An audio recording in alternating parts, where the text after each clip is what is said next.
In today's society, the question arises, should a man ever fight a woman? This query, as simple as it may seem, is steeped in layers of complexity and controversy. The circumstances that might prompt it are numerous, varying from the realm of self-defense to the competitive world of sports, or even heated verbal disputes. The answers are as diverse as the situations themselves, each with its own set of principles and moral quandaries. A difficult question with no easy answer. Let's explore both sides of the argument. Some argue that in certain situations it may be necessary for a man to fight a woman. Indeed, this perspective is hinged on a few key points. Let's delve deeper into this thought process. Firstly, there's the angle of self-defense. If a man is physically attacked by a woman, some argue that he has as much right to defend himself as he would if he were attacked by another man. Self-defense is a universally accepted right, and gender should not play a role in undermining this principle. It's not about promoting violence, but about the right to protect oneself from harm. Then, there's the argument from the standpoint of equal rights, particularly in sports. In recent years, we've seen a significant shift towards gender equality in various aspects of life. Sports is one such domain where women have been breaking barriers. If a woman competes in a combat sport, say boxing or mixed martial arts, against a man, it's understood that both parties have agreed to the physical contest. In such scenarios, it is not only acceptable but necessary for the man to fight the woman. Furthermore, society's evolving views on gender equality also play into this argument. The traditional notion that women are always the weaker vessel is being increasingly challenged. Many argue that treating women as fragile or incapable of handling physical confrontations can be a form of gender discrimination. Gender equality means equal treatment and opportunities for both men and women, and this includes the realm of physical confrontation. However, it's crucial to note that this argument does not endorse violence against women. The emphasis is on fighting as a means of self-defense or in a competitive sporting context, not as a form of aggression or power assertion.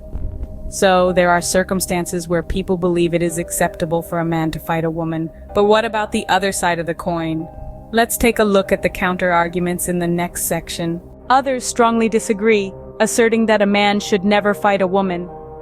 Now let's dive into this perspective and understand the reasons behind it. Firstly, let's consider the concept of chivalry, a traditional code of conduct associated with the medieval institution of knighthood. This code emphasizes virtues such as bravery, courtesy, honor, and notably, the protection of the weak.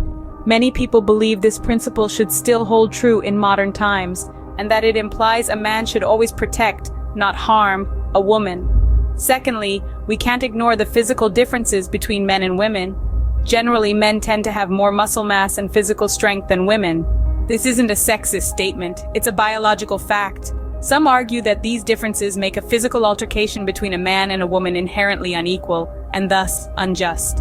Thirdly, there's the value of nonviolence, a principle that transcends gender. It's an ideal that encourages resolving conflicts through dialogue and understanding, rather than physical force. Many people feel that resorting to violence, regardless of whether it's a man or a woman involved, is a step backward in our societal evolution. Lastly, let's discuss respect. It's a fundamental value that should be upheld in all our interactions. Respect means acknowledging and valuing the rights, beliefs, and perspectives of others. It means not causing harm or discomfort to another person. Some people argue that a man who respects a woman would never engage in a physical fight with her. These are the main points of the argument against men fighting women: chivalry, physical differences, non-violence, and respect. All these reasons emphasize the importance of treating each other with kindness, understanding, and respect, regardless of the circumstances. So, we've covered the main reasons why some people believe a man should never fight a woman. It's a perspective that values peace, respect, and the recognition of our physical differences. As we can see, this side of the argument focuses on respect and nonviolence. But what does all of this mean in the grand scheme of things? We've explored both sides of this contentious argument. We've heard the affirmatives, defending oneself when threatened, and the eye for an eye principle. We've also delved into the negatives, the belief in women as the weaker vessel, and the age-old adage of turning the other cheek. But as we've discovered, it's a complex issue with no clear-cut answers. In the end, perhaps it's not about whether a man should fight a woman, but about how we treat each other as human beings. Until next time, keep pondering.